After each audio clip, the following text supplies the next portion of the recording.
भारत चीन सीमा से आशीष सिंह की एक्सक्लूसिव कवरेज।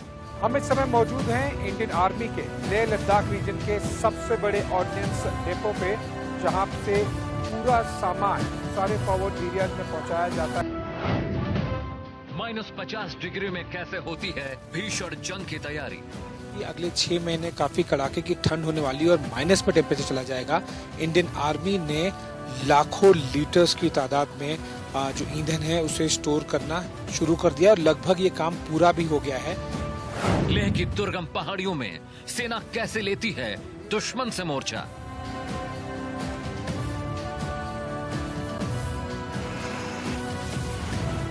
इंडिया न्यूज दावा नहीं करता, ग्राउंड रिपोर्ट दिखाता है। पेट्रोलियम डिपो से आगे फॉरवर्ड एरियाज पे लाखों लीटर्स ईंधन को पहुंचाया जा रहा है। किसी भी समय अगर जंग भी छिड़ जाए तो कमी न हो। सेना के शौर्य और पराक्रम की सबसे दिलेर तस्वीर।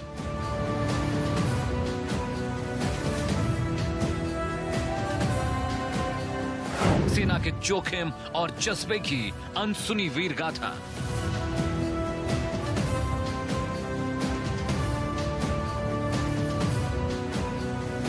चीन और पाक को हिला देने वाली ग्राउंड रिपोर्ट।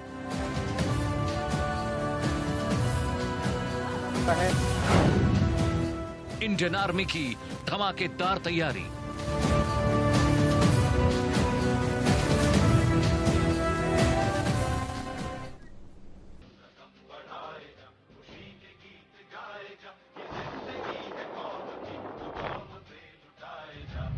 लेह से आशीष सिंह की वर्ल्ड एक्सक्लूसिव रिपोर्ट।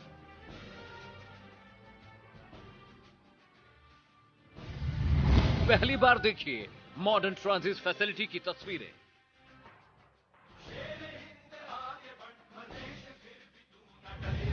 सेना की मॉडर्न ट्रांजिट फैसिलिटी कैसे करती है काम।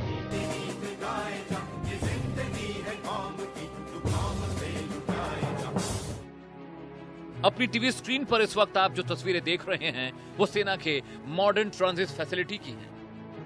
11,000 फीट की ऊंचाई पर बने इस ट्रांजिट कैंप से सेना जंग की अहम तैयारियों को अंजाम देती है। देश भर से आए जवानों को सबसे पहले इस ट्रांजिट कैंप में लाया जाता है, जिसके बाद वो फॉरवर्ड पोस्ट पर भेजे जाते हैं। भारत चीन सीमा पर जंग की तैयारियों में मॉडर्न ट्रांजिट फैसिलिटी की भूमिका बेहद अहम है। हम इस समय हैं लेह एयरबेस पर, जहां पर इंडियन आर्मी का MTF यानी कि मॉडर्न ट्रांजिट फैसिलिटी स्टैब्लिश किया गया है, जहां पर देश के अलग अलग इलाकों से अलग अलग यूनिट, अलग अलग रेजिमेंट से इंडियन आर्मी के जवान और ऑफिसर्स आते हैं और वो इस ट्रांजिट फैसिलिटी में रुकते हैं। सबसे पहले मैं शुरुआत करूंगा मेरी दाईं तरफ। अगर मेरे कैमरामैन आपको दिखा पाए, मेरी दाईं तरफ केवल 10 मीटर दूर है लेह एयरबेस और वहाँ पर ट्रांसपोर्ट एयरक्राफ्ट, जो मिलिट्री एयरक्राफ्ट है, जैसे कि IL-76, C-130J Hercules, C-17 Globemaster, इस तरह के ट्रांसपोर्ट एयरक्राफ्ट से दिल्ली, चंडीगढ़, अलग अलग इलाकों से इंडियन आर्मी के जवान और ऑफिसर्स यहाँ पर लाए जाते हैं। मॉडर्न ट्रांजिट कैंप में हर छोटी बड़ी चीजों का ख्याल रखा जाता है। मॉडर्न ट्रांजिट कैंप में आने के बाद सेना के हर जवान की स्क्रीनिंग होती है, उनका मेडिकल किया जाता है और इस बात को इंश्योर किया जाता है कि किसी को भी कोरोना का इन्फेक्शन न हो, क्योंकि अगर ऐसा हुआ तो परिणाम खतरनाक हो सकते हैं। इस तरह की बसेस में, थोड़ा सा हम लेफ्ट पैन करते हैं, इस तरह की बसेस से वहाँ बाहर से इस फैसिलिटी में लाया जाता है, क्योंकि वो एरिया एयरबेस है और ये ट्रांजिट फैसिलिटी है, इसलिए जो हमारे जवान हैं उनको इस तरह के बसेस में MTF मॉडर्न ट्रांजिट फैसिलिटी में लाया जाता है। और यहाँ पर आपको दिखाई देगा किस तरह से गोले बनाए गए हैं। ये देखिए किस तरह से गोले बनाए गए हैं, ताकि हर एक जवान और हर एक ऑफिसर जो सोशल डिस्टेंसिंग है उसे फॉलो कर सके और बहुत ही डिसिप्लिन तरीके से यहाँ पर जवान और ऑफिसर्स आते हैं। एक एक करके आपको दिखाई देगा किस तरह से उनका बेसिक स्क्रीनिंग, जिसे कहते हैं कोरोना वायरस के लिए, कोविड-19 के लिए, वो किया जा रहा है। बेसिक स्क्रीनिंग यानी टेम्परेचर चेक करना, और फिर उसके बाद में वो एक एक करके आपको पीछे कई जवान बैठे हुए दिखाई देंगे कुर्सियों पर वो बैठे हुए हैं। उनमें भी आपको सोशल डिस्टेंसिंग बहुत बेहतरीन तरीके से, बहुत ही डिसिप्लिन तरीके से दिखाई देगी। वो देखिए कई जो कतारें हैं जवानों की वो वहाँ पर वो लगाई गई है, वहाँ पर बैठे हुए हैं। भारत चीन सीमा पर पोस्टिंग होने के बाद हर जवान बाकी दुनिया से कट जाता है, लेकिन भारतीय सेना इस बात का ख्याल रखती है कि हर सैनिक लगातार अपने परिवार के संपर्क में रहे। ये डिपो लद्दाख क्षेत्र का सबसे बड़ा ऑर्डिनेंस डिपो है। हम यहाँ पर विभिन्न प्रकार के special clothing, tentages, mountaineering equipment, engines, सुरक्षा उपकरण इत्यादि इशू करते हैं। जैसा आपने देखा कि हर प्रकार के टेंट में विभिन्न प्रकार के हीटिंग डिवाइसेस भी शामिल है ताकि हमारे जवान सर्दी का बखूबी सामना कर सकें। इसके अलावा टेंटेजेस, बुखारी और कैरो हीटर जरूरी मात्रा में इशू किए जा चुके हैं।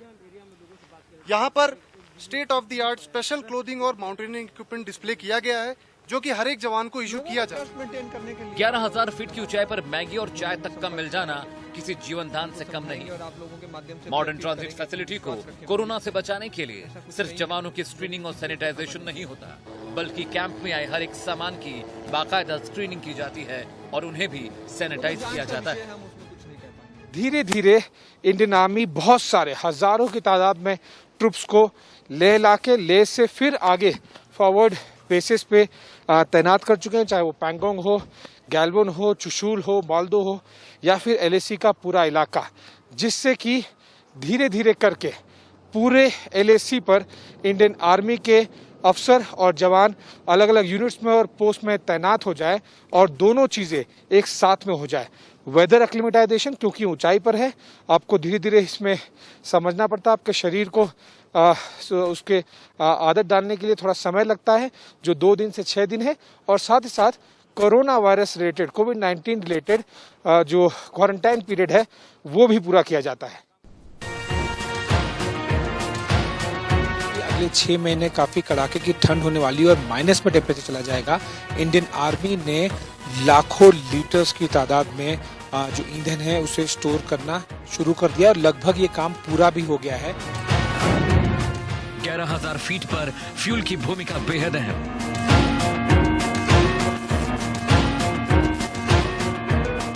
सेना करती है अलग अलग ईंधन का इस्तेमाल। एटीएफ से लेकर केरोसिन तक लाखों गैलन का स्टॉक।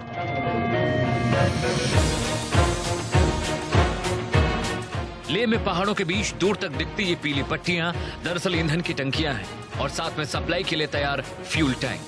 ये चीन से युद्ध की तैयारियों का बेसिक हिस्सा है। बिना ईंधन के युद्ध भला कैसे लड़ा जाएगा, इसलिए सेना ने चीन से लगी लेह सीमा के पास ईंधन का बड़ा स्टॉक बना रखा है। सेना ने कई जगह ऐसे ऐसे फ्यूल पेट्रोल डिपो बना रखे हैं जहां से जरूरत पड़ने पर तुरंत ईंधन की सप्लाई की जा सकती है। ऐसी ऐसी टंकियां हैं जिनमें 15,000 से लेकर 2 लाख गैलन तक पेट्रोल और डीजल सहेज कर रखे गए हैं। ठंड की शुरुआत हो चुकी है और जब हजारों की तादाद में अलग अलग ब्रिगेड्स और डिवीजन्स और फॉर्मेशंस में इंडियन आर्मी के जवान जब एलएसी पर तैनात हो तो अगले 6 महीने तक जो ठंड का समय होगा, जब रास्ते बंद हो जाते हैं, सबसे महत्वपूर्ण और ज़रूरतमंद चीज़ों में से एक होती है, वो होता है ईंधन। चाहे वो पेट्रोल हो, डीजल हो, केरोसिन हो या फिर अलग अलग तरीके लुब्रिकेंट्स हो जो कि गाड़ियों में इस्तेमाल होते हैं या फिर जो फ्यूल हेलीकॉप्टर्स और अलग अलग एसेट्स में इस्तेमाल होते हैं। और इसीलिए क्योंकि अगले 6 महीने काफ़ी कड़ाके की ठंड होने वाली है और माइनस में टेम्परेचर चला जाएगा, इंडियन आर्मी ने लाखों लीटर्स की तादाद में जो ईंधन है उसे स्टोर करना शुरू कर दिया और लगभग ये काम पूरा भी हो गया है। जैसे कि फिलहाल मैं एक ऐसे ही लोकेशन पर हूँ जो मेरे प्लेटफॉर्म पर जिस पर मैं फिलहाल हूँ, ये इसके नीचे लाखों लीटर ईंधन है। इसे कहते हैं फ्यूल फार्म और फ्यूल टैंक्स। इस तरह के ऐसे लगभग 1.5 दर्जन इस तरह के अलग अलग फ्यूल टैंक्स हैं और आपको जो मेरे पीछे दिखाई देगा ये है अलग अलग लॉरियां, जो कि ये लॉरी बेसिकली कैरी करती है फ्यूल जब अलग अलग इलाकों से, चाहे वो पठानकोट हो, जम्मू हो, बाकी इलाकों से यहाँ पर सामान जो फ्यूल है ईंधन लाया जाता है। हमारे strategic affairs editor Ashish Singh ने सेना के फील्ड पेट्रोलियम डिपो का जायजा लिया और वहां ईंधन के रखरखाव के बारे में बारीकी से जानने की कोशिश की। उन्होंने बताया कि इन टंकियों से ईंधन की सप्लाई कैसे होती है। ये जो आपको गाड़ियां दिखाई दे रही हैं, जो कई लाइन से लगी हुई हैं, इसे कहते हैं BPLs, मतलब कि बल्क पेट्रोलियम लॉरीज। और इस तरह की लॉरीज लगातार यहाँ पर आके फ्यूल डंप भी करती हैं ताकि इसकी क्षमता बनी रहे। और मैं आपको साथ ही साथ बता दूं कि इसे लेकर भी यहाँ से फिर फॉरवर्ड एरियाज में डिप्लॉय किया जाता है। अब जो चीज़ आपको दिखाई दे रही है, जिस पर मेरा हाथ है, ये जो वॉल्व और जो एक बड़ा ढक्कन सा स्ट्रक्चर बना हुआ है, ये अलग अलग टैंक्स हैं और ऐसे 1.5 दर्जन से ज़्यादा टैंक्स हैं जिनकी क्षमता, एक इस तरह के टैंक में क्षमता है ईंधन स्टोर करने की 15,000 से 2 लाख लीटर तक। मेरे कैमरामैन आपको आगे जूम करके पैन करके दिखाएंगे कि किस तरह से लगभग 1.5 दर्जन इस तरह के टैंक्स केवल एक ही जगह पर है। अलग अलग सुविधा की ज़रूरत होती है क्योंकि जब टेम्परेचर यहाँ पर माइनस में चला जाता है तो इस तरह के टैंक्स जो कि 15,000 लीटर से 2 लाख लीटर तक, जी हाँ, एक ये जो टैंक आप देख रहे हैं लाखों लीटर स्टोर कर सकते हैं। और जब हम यहाँ पर स्टोर करते हैं ईंधन तो कई सैकड़ों की तादाद में जो BPLs है, यानी कि जो बल्क पेट्रोलियम लॉरी है, उसका इस्तेमाल किया जाता है आगे फॉरवर्ड एरियाज में इस तरह के ईंधन को पहुंचाने के लिए। इनफैक्ट अभी भी हम यहाँ पर आपको दिखाएंगे कि किस तरह से यहाँ पर फ्यूल स्टोर किया जाता है। ये देखिए, ये वॉल्व खोल दिया इंडियन आर्मी के जवान ने और जो फ्यूल जो BPL है आपको बल्क पेट्रोलियम लॉरी, वहाँ से ये ईंधन इस बड़े पेट्रोलियम टैंक में स्टोर किया जा रहा है। इतनी बड़ी मात्रा में ईंधन रखना अपने आप में बड़ी चुनौती है, लिहाजा फील्ड पेट्रोलियम डिपो की सेफ्टी के भी पुख्ता इंतजाम किए गए हैं। अलग अलग सेक्शंस को डिवाइड किया गया है।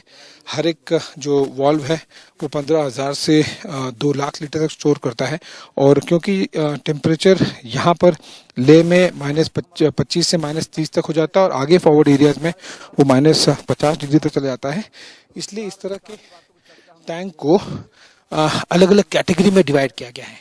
जैसे कि जो नॉर्मल टेम्परेचर्स पर जो कि अभी फ़िलहाल है केवल कुछ -3 -5 तक टेम्परेचर रात को चले आता है, तो नॉर्मल कैटेगरी के में भी टैंक्स बनाए गए हैं। उसके बाद में 0 से -30 तक, यानी कि जब ठंड का मौसम होता है तब इस तरह के अलग से टैंक्स हैं जो कि -30 डिग्री तक इस तरह ईंधन को स्टोर करके रख सकते हैं। और उसके बाद -30 से और जब टेम्परेचर गिर जाए -50 तक, तो उसके लिए अलग से टैंक्स बनाए गए हैं। सीमा पर तैनात जवानों को ईंधन को लेकर किसी भी चिंता की जरूरत नहीं है, ना अभी और ना ही आने वाली ठंड में। अगले कम से कम 6 महीने तक इसकी किसी भी तरह की कमी नहीं होगी और हमारे हर एक जवान को ये सब कुछ मिलेगा ठंड में जो कि ज़रूरत होता है। और इसकी तैयारी पूरी कर ली गई है। लाखों लीटर ईंधन को स्टोर करके न केवल इस तरह के टैंक्स में बल्कि फॉरवर्ड एरियाज में भी, चाहे वो गैल्वन हो, पैंगोंग हो या फिर चुशुल मोल्दो एरिया, पूरे भारत चीन सीमा पर LAC पर इस तरह के अलग अलग फैसिलिटीज़ बनाई गई हैं। कुछ छोटी हैं, कुछ बड़ी हैं, लेकिन इस तरह से तैयारी पूरी कर ली गई है कि अगले 6 महीने किसी तरह की कमी अगर युद्ध भी हो जाए तो ना पड़े। को आता हुआ दिखाई दे रहा है वो है चिनूक हेलीकॉप्टर, विश्व का सबसे बेहतरीन हेवी लिफ्ट हेलीकॉप्टर और इकलौता टैंडम डुअल रोटर हेलीकॉप्टर। ये अभी ठीक ले एयरबेस के अपने जो स्टेशन जो स्टैटिक लोकेशन है वहां से मूव करके रनवे की तरफ आता हुआ और यहां पर आने के बाद में चिनूक वर्टिकल लिफ्ट ऑफ करेगा रनवे से। ये बेसिकली काम कर रहा है एयर ब्रिजिंग का। ले एयरबेस पर बड़े बड़े जंबो ट्रांसपोर्ट एयरक्राफ्ट से चंडीगढ़, दिल्ली, बरेली, पानागढ़, अलग अलग इंडियन एयरफोर्स के बेसिस से बहुत बड़ी तादाद में, चाहे वो राशन हो, मेडिकल सप्लाईज हो या फिर असला बारूद, ये सब कुछ लाया जाता है। और उसके बाद में ले एयरबेस से चिनूक जैसे हेलीकॉप्टर्स जो कि हेवी लिफ्ट हेलीकॉप्टर्स हैं, ये सामान डिवाइड करके आगे फॉरवर्ड एरियाज में पहुंचाते हैं, चाहे वो गैलवुल हो, पैंगोंग सो लेक हो या फिर और भी फॉरवर्ड एरियाज। और चिनूक, ये आपको जो कि मेरे ठीक पीछे दिखाई दे रहा है, अब थोड़ी देर में वर्टिकल लिफ्ट ऑफ करेगा। जाहिर सी बात है, इस तरह के हेलीकॉप्टर्स बहुत ज्यादा इस्तेमाल किए जा रहे हैं क्योंकि अब ठंड की शुरुआत हो गई है और लगभग अगले 5 महीने तक बहुत मुश्किल हो जाएगा यहाँ पर से आगे फॉरवर्ड एरियाज में किसी तरह की सप्लाई लाइन को मेंटेन रखना। और इसीलिए अक्टूबर में ज्यादा से ज्यादा इस तरह की सॉर्टिंग की जाती है। और ये चिनूक लिफ्ट ऑफ कर रहा है हमारे ठीक पीछे मेडिकल सप्लाईज और वेपनरी, असला बारूद के साथ में। और ये आगे फॉरवर्ड एरियाज पर जाके जो मशीन्स हैं, इक्विपमेंट्स हैं, उन सबको आगे ये फॉरवर्ड एरियाज में डिप्लॉय कर देगा। ये जो आपको पोजीशन दिख रहा है, चिनूक इसी पोजीशन में अगर बहुत ज्यादा हवा हो फॉरवर्ड एरियाज में या फिर हेलीपैड पर बहुत ज्यादा कठिनाई हो, ठीक इसी पोजीशन पे जमीन से थोड़ा सा ऊपर, कुछ मीटर ऊपर रहते हुए भी ये सारा का सारा सामान डिप्लॉय कर सकता है, चाहे वो पैराशूट के जरिए हो या फिर डायरेक्ट ड्रॉप के जरिए।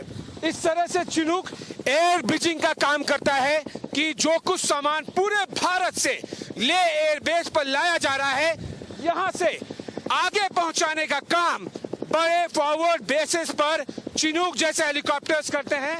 और ये अगले कुछ सेकंड्स में टेक ऑफ करेगा। और जाहिर सी बात है, ऑपरेशनल रीजंस और national security point of view हम आपको नहीं बता सकते कि ये कहां पर जा रहा है फॉरवर्ड एरिया में और क्या सामान लेके जा रहा है, लेकिन इस तरह के बहुत सारे सॉर्टीज किए जा रहे हैं। और ये देखिए, चिनूक लिफ्ट ऑफ कर चुका है और लगभग 11,000 फीट की ऊंचाई पर है फिलहाल। और ये आगे जाके लगभग 18,000 से 19,000 फीट तक की ऊंचाई पर जाकर भारतीय थल सेना के जो जवान हैं, जो बेसिस हैं, उन्हें सप्लाई देता है। और जैसा कि मैं बता रहा था कि ले एयरबेस पर हम हैं, यहाँ पर अभी टेम्परेचर -5 डिग्री तक चला जाता है और अभी तो ये ठंड की शुरुआत भर है। यहाँ पर दिसंबर के अंत में और जनवरी की शुरुआत में टेम्परेचर लगभग -25 हो जाता है ले एयरबेस पर। और आगे फॉरवर्ड एरियाज में ये टेम्परेचर -40 से -50 तक आराम से हो जाता है। बहुत मुश्किल होता है ऐसे समय में इस तरह के सप्लाई लाइन को मेंटेन रखना। इसलिए ज्यादा से ज्यादा कोशिश की जा रही है कि अभी जो कुछ, चाहे वो फ्यूल हो, पेट्रोल डीजल हो, असला बारूद हो, खाने पीने का सामान हो, कपड़े हो, दवाइयां हो, ट्रूप्स को और डिप्लॉय करना है, ये सब कुछ अभी बहुत ज्यादा करने की जरूरत है और वही किया जा रहा है इंडियन एयरफोर्स द्वारा। इससे बेहतर समय हो नहीं सकता था चिनूक और अपाचे जैसे हेलीकॉप्टर्स को लाने का। और जो बड़े ट्रांसपोर्ट एयरक्राफ्ट है वो भी अपना रोल अदा कर रहे हैं। जाहिर सी बात है, यहाँ पर जब हमें बोलने में तकलीफ हो रही है, आप इमेजिन कीजिए, अभी तो हम केवल 11,000 फीट पर हैं, जब आगे 18-19,000 फीट तक में हमारे जवान -40 और -50 में कैसे रहते होंगे, कैसे सीमा की सुरक्षा करते होंगे, ये सोचकर ही मेरे दिल दिमाग में उनके लिए सम्मान और बढ़ जाता है। भारतीय वायुसेना का सबसे बड़ा transport aircraft C-17 globe master ठीक हमारे पीछे टेक ऑफ करते हुए इंडियन एयरफोर्स के ले एयरबेस से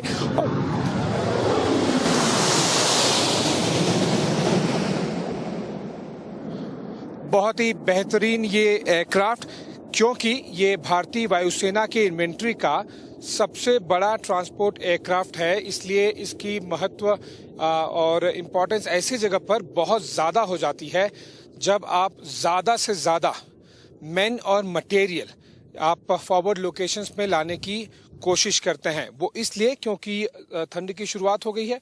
ज़्यादा से ज़्यादा चंडीगढ़ से, दिल्ली से, बरेली से, पानागढ़ से और भी बहुत सारे इंडियन एयरफोर्स के बेसेस जहाँ से सामान, असला बारूद, जो विशेष तौर की चीज़ें जो केवल कुछ एयर बेसिस पर हैं, वहाँ से लाने के लिए इस तरह के एयरक्राफ्ट का इस्तेमाल किया जाता है। इंडियन एयरफोर्स के पास में अगर हम ट्रांसपोर्ट एयरक्राफ्ट की बात करें तो मैं छोटे से बड़े की तरफ जाऊं तो सबसे छोटा AN-32, फिर उसके बाद में IL-76 है, उसके बाद में C-130 जो हर्कुलिस है, और जो अभी अपने टेक ऑफ करते हुए देखा C-17 ग्लोबमास्टर, सबसे बड़ा ट्रांसपोर्ट एयरक्राफ्ट भारतीय वायुसेना का। अगर हम फाइटर जेट्स की बात करें, लेह एयरबेस पर काफ़ी फाइटर जेट्स डिप्लॉयड किए गए हैं, और क्योंकि एयर टू एयर रिफ्यूलिंग की हमारी क्षमता बहुत अच्छी है, इसलिए किसी और एयरबेस से भी टेक ऑफ करके या लैंडिंग करने से पहले यहाँ पर लेह और लद्दाख के ऊपर हमारे फाइटर जेट्स ऑपरेट कर सकते हैं। MiG-29, Sukhoi 30 MKI, made in India Tejas, साथ ही साथ रफेल, और भी बहुत सारे जैगवार, मिराजेस, ये सारे यहाँ से डिप्लॉय और टेक ऑफ और लैंडिंग कर सकते हैं। हेलीकॉप्टर की कैपेसिटी हमारी जो है इंडियन एयरफोर्स की, वो पिछले कुछ महीने भर में या फिर अब साल 1.5 साल में बहुत ज़्यादा बेहतरीन हो गई है। अगर हम ले एयरबेस की बात करें तो मैं अपने कैमरामैन से दरख्वास्त करूंगा कि आपको हेलीकॉप्टर्स के बारे में बताया और दिखाया। जो आपको सबसे पहले हेलीकॉप्टर दिखाएंगे हम, वो है चिनूक हेलीकॉप्टर, 2 ब्लेड वाला। ये भी यहाँ पर तैनात है क्योंकि बहुत महत्वपूर्ण रोल अदा कर रहे हैं। उससे थोड़ा सा अगर हम राइट में जाएंगे तो आपको 1 नहीं 2 अपाचे अटैक हेलीकॉप्टर्स दिखाई देंगे, और ये बहुत ही महत्वपूर्ण हेलीकॉप्टर साबित होंगे अगर भारत और चीन के बीच में टेंशन होगा ऐसे समय में। तो ये 2 अटैक अपाचे हेलीकॉप्टर्स हैं। साथ ही साथ अगर हम थोड़ा सा और राइट पैन करें तो आपको छोटे हेलीकॉप्टर्स दिखाई देंगे, जो कि चेतक, चीता, इस तरह के छोटे हेलीकॉप्टर्स हैं, जहां से इंडियन एयरफोर्स और इंडियन आर्मी के एविएशन दोनों ही टेक ऑफ और लैंडिंग करते हैं, यहाँ पर डिप्लॉयड हैं। तो इस तरह से अगर हम देखें तो भारतीय वायुसेना की क्षमता पिछले कुछ सालों में बहुत ज़्यादा बेहतर हो गई है। वो इसलिए क्योंकि जो मॉडर्नाइजेशन है इंडियन एयरफोर्स का, वो बहुत ही तेज़ी से किया गया। और इस समय पे जब भारत और चीन के बीच में पिछले 6 महीने से लगातार टेंशन चल रही है, बहुत ज़्यादा तनाव बढ़ा हुआ है, बॉर्डर पर खून बह गया है, जानें जा चुकी है, ऐसे में इस तरह के एयरक्राफ्ट का बहुत ज़्यादा इस्तेमाल हो रहा है। और ऐसे में बहुत ज़्यादा रिलैक्स फील भी कर सकते हैं इंडियन आर्मी और इंडियन एयरफोर्स की। अगर समझिए आपके पास अपाचे नहीं होता, चिनूक नहीं होता, या फिर इस तरह से रफेल फाइटर जेट्स नहीं होते, तो बहुत ज़्यादा दिक्कत आ सकती थी। लेकिन क्योंकि आज भारत चीन को आंख से आंख मिलाकर दिखा पा रहा है, आज डटकर तैयार है और तैनात है, वो इसलिए क्योंकि पिछले कुछ सालों में बहुत ज़्यादा तैनाती और बहुत ज़्यादा जो मॉडर्नाइजेशन है, नए नए एयरक्राफ्ट लेने का, नए नए गन्स और एम्यूनिशन लेने का, असला बारूद का, उसे बहुत तेज़ी से एक्सपेडाइट किया गया था। और ऐसे में मेड इन इंडिया और आत्मनिर्भर भारत को भी बहुत महत्व दिया गया है, क्योंकि ऐसे समय में जब भारत और चीन के बीच में तनाव काफ़ी बढ़ा हुआ है, लेह जो इंडियन एयरफोर्स का एक सबसे फॉरवर्ड एरिया में सबसे महत्वपूर्ण एयरबेस है, LAC के पास में भारत और चीन के बीच में, यहाँ पर गतिविधि न केवल ट्रांसपोर्ट एयरक्राफ्ट की बल्कि फाइटर जेट्स की और हेलीकॉप्टर्स की भी काफी ज्यादा बढ़ गई है। इंडियन एयरफोर्स का IL-76 MD transport aircraft Leh airbase से टेक ऑफ करता हुआ कुछ समय पहले ही IL ने यहाँ पर चंडीगढ़, दिल्ली, बरेली, अलग अलग लोकेशन से लेह में सामान ड्रॉप किया था, और अब ये यहाँ पर से टेक ऑफ करते हुए, जाहिर सी बात है, इस तरह की कई सॉर्टीज की जाती हैं ताकि ये इंश्योर किया जा सके कि किसी तरह की, चाहे वो असला बारूद हो, गन्स हो, किसी तरह की कमी यहाँ पर और जो फॉरवर्ड एरियाज हैं वो नहीं रहे। और IL-76 बेहतरीन ट्रांसपोर्ट एयरक्राफ्ट में से एक है। इंडियन एयरफोर्स के पास ऐसे 3 ट्रांसपोर्ट एयरक्राफ्ट हैं जो बड़ी कैटेगरी में है। हालांकि उनका डिवीजन अलग अलग है कि एक कोई टैक्टिकल पर्पस के लिए है, कोई स्ट्रैटेजिक लिफ्ट पर्पस के लिए है, लेकिन इंडियन एयरफोर्स जैसे जब ज़रूरत पड़े उस हिसाब से इन ट्रांसपोर्ट एयरक्राफ्ट का इस्तेमाल करती है। और इस समय में अक्टूबर में बहुत ज़्यादा इस तरह की सॉर्टेज बढ़ जाती हैं, क्योंकि यहाँ पर विंटर्स में बहुत ज़्यादा स्टॉकिंग करनी पड़ती है। लेकिन अगर मैं केवल ट्रांसपोर्ट एयरक्राफ्ट के अलावा मैं अगर फाइटर जेट्स और हेलीकॉप्टर्स की भी बात करूँ तो यहाँ पर अलग अलग फाइटर जेट्स भी हैं। ऑपरेशनल रीजन की वजह से हम सब के बारे में नहीं बता पाएंगे, लेकिन जो पब्लिक डोमेन में है, जो अमूमन चीन को भी पता है, भारतीयों को भी पता है, MiG-29 एक फाइटर जेट है, साथ ही साथ सुखोई 30 हमने देखी है ले एयरबेस से। इंडियन एयरफोर्स का made in India Tejas fighter jet है, और साथ ही साथ रफाल भी ले पर लैंडिंग और टेक ऑफ कर चुका है। और अगर हम हेलीकॉप्टर्स की बात करें तो मैं थोड़ा सा हट के अपने कैमरामैन को बोलूँगा कि जो हेलीकॉप्टर्स हैं यहाँ पर सबसे पहले अगर हम लेफ्ट में आपको दिखाएं तो आपको ये जो सामने है एयरक्राफ्ट, ये अपाचे अटैक हेलीकॉप्टर्स हैं। ऐसे आपको 2 अटैक हेलीकॉप्टर्स दिख जाएंगे। और साथ ही साथ अगर हम और राइट में पैन करें तो आपको अलग अलग चेतक, चीता और साथ ही साथ जो दूसरे अलग अलग हेलीकॉप्टर्स हैं वो Indian army aviation, Indian air force सबके हैं। भारतीय वायुसेना का सबसे बड़ा ट्रांसपोर्ट एयरक्राफ्ट C-17 ग्लोबमास्टर ठीक हमारे पीछे टेक ऑफ करते हुए इंडियन एयरफोर्स के ले एयरबेस से।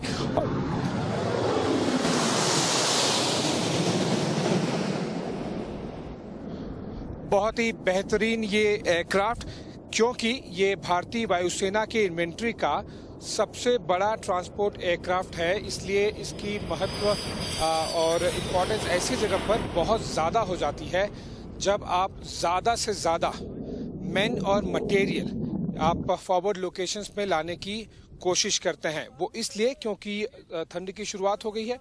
ज़्यादा से ज़्यादा चंडीगढ़ से, दिल्ली से, बरेली से, पानागढ़ से और भी बहुत सारे इंडियन एयरफोर्स के बेसेस जहाँ से हैं, जहाँ से सामान, असला बारूद, जो विशेष तौर की चीज़ें जो केवल कुछ एयर बेसिस पर हैं, वहाँ से लाने के लिए इस तरह के एयरक्राफ्ट का इस्तेमाल किया जाता है।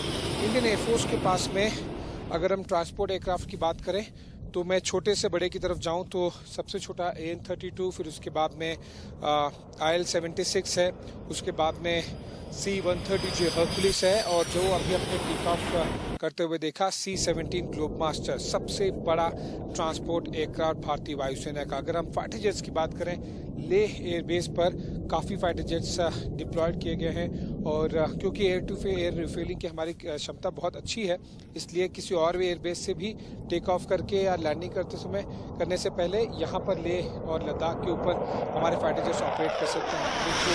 Sukhoi 30 MKI, made in India Tejas, साथ ही साथ रफाल और भी बहुत सारे जैगवार, मिराजेस, ये सारे यहाँ से डिप्लॉय और टेक ऑफ और लैंडिंग कर सकते हैं। हेलीकॉप्टर की कैपेसिटी हमारी जो है इंडियन एयरफोर्स की, वो पिछले कुछ महीने भर में या फिर अब साल 1.5 साल में बहुत ज़्यादा बेहतरीन हो गई है। अगर हम ले एयरबेस की बात करें तो मैं अपने कैमरामैन से दरख्वास्त करूंगा कि आपको हेलीकॉप्टर्स के बारे में बताए और दिखाए। जो आपको सबसे पहले हेलीकॉप्टर दिखाएंगे हम, वो है चिनूक हेलीकॉप्टर, 2 ब्लेड वाला। ये भी यहाँ पर तैनात है क्योंकि बहुत महत्वपूर्ण रोल अदा कर रहे हैं। उससे थोड़ा सा अगर हम राइट में जाएंगे तो आपको 1 नहीं 2 अपाचे अटैक हेलीकॉप्टर्स दिखाई देंगे, और ये बहुत ही महत्वपूर्ण हेलीकॉप्टर साबित होंगे अगर भारत और चीन के बीच में टेंशन होगा ऐसे समय में। तो ये 2 अटैक अपाचे हेलीकॉप्टर्स हैं। साथ ही साथ अगर हम थोड़ा सा और राइट पैन करें तो आपको छोटे हेलीकॉप्टर्स दिखाई देंगे, जो कि चेतक, चीता, इस तरह के छोटे हेलीकॉप्टर्स हैं, जहां से इंडियन एयरफोर्स और इंडियन आर्मी के एविएशन दोनों ही टेक ऑफ और लैंडिंग करते हैं, यहाँ पर डिप्लॉयड हैं। तो इस तरह से अगर हम देखें तो भारतीय वायुसेना की क्षमता पिछले कुछ सालों में बहुत ज़्यादा बेहतर हो गई है। वो इसलिए क्योंकि जो मॉडर्नाइजेशन है इंडियन एयरफोर्स का, वो बहुत ही तेज़ी से किया गया। और इस समय पे जब भारत और चीन के बीच में पिछले 6 महीने से लगातार टेंशन चल रही है, बहुत ज़्यादा तनाव बढ़ा हुआ है, बॉर्डर पर खून बह गया है, जानें जा चुकी है, ऐसे में इस तरह के एयरक्राफ्ट का बहुत ज़्यादा इस्तेमाल हो रहा है। और ऐसे में बहुत ज़्यादा रिलैक्स फील भी कर सकते हैं इंडियन आर्मी और इंडियन एयरफोर्स की। अगर समझिए आपके पास अपाचे नहीं होता, चिनूक नहीं होता, या फिर इस तरह से रफाल फाइटर जेट्स नहीं होते, तो बहुत ज़्यादा दिक्कत आ सकती थी। लेकिन क्योंकि आज भारत और चिनूक हेलीकॉप्टर की लैंडिंग ले एयरबेस पर हुई है और अभी ये टैक्सी वे पर जाते हुए, और जैसा कि मैं आपको पहले बता रहा था कि लगातार इस तरह की जो शॉर्टेज है बहुत ज्यादा की जा रही है। चिनूक हेलीकॉप्टर जो कि एयर ब्रिज का काम कर रहे हैं फॉरवर्ड एरियाज और दिल्ली, चंडीगढ़ और बाकी बरेली जैसे एयरबेसेस से जो सामान आ रहा है, इसके बाद में यहाँ पर जिस रनवे पे मैं फिलहाल हूँ, इस रनवे के आगे आप नहीं जा सकते बड़े ट्रांसपोर्ट एयरक्राफ्ट के जरिए, और इसीलिए यहाँ पर सारा का सारा सामान लाया जाता है और उसके बाद में ये चिनूक हेलीकॉप्टर्स और जो बाकी हेवी लिफ्ट हेलीकॉप्टर्स हैं, जो ट्रांसपोर्ट हेलीकॉप्टर्स हैं, वो टेक ऑफ करके इस सामान को आगे लेके जाते हैं। जाहिर सी बात है इससे ज़्यादा बेहतर समय हो नहीं सकता था, चाहे वो चिनूक हो या अपाचे हेलीकॉप्टर्स जो कि इंडियन एयरफोर्स में पिछले कुछ महीनों में ही आए हैं। और अभी सबसे ज़्यादा ज़रूरत महसूस हो रही थी इन सारे एयरक्राफ्ट की, और फाइटर कैटेगरी में जैसे रफाल फाइटर जेट की ज़रूरत महसूस हो रही थी, हेवी लिफ्ट में चिनूक हेलीकॉप्टर की ये ज़रूरत महसूस हो रही थी, अटैक रोल में मेरी दाईं तरफ जो अपाचे हेलीकॉप्टर्स है उनकी ज़रूरत महसूस हो रही थी। ये सब के सब क्योंकि कई साल पहले ही प्लान कर लिया गया था कि ये सब भारतीय वायुसेना में शामिल कर लिए जाएंगे। इसी के मद्देनजर आज हम काफ़ी बेहतर पोजीशन में हैं, चाहे वो रफाल हो, चिनूक हो, अपाचे हो या फिर और भी बाकी एसेट्स हो जो कि पिछले साल डेढ़ साल के गैप में ही भारतीय वायुसेना में शामिल किए गए हैं। और अभी जब चीन के साथ टकराव काफ़ी ज़्यादा बढ़ा हुआ है और अगले कम से कम 6 महीने तक और बढ़ा रहेगा, ऐसे में इनका इस्तेमाल सबसे ज़्यादा किया जा रहा है। कैमरामैन पंकज के साथ मैं आशीष सिंह, इंडिया न्यूज़ के लिए इंडियन एयरफोर्स के ले एयरबेस से।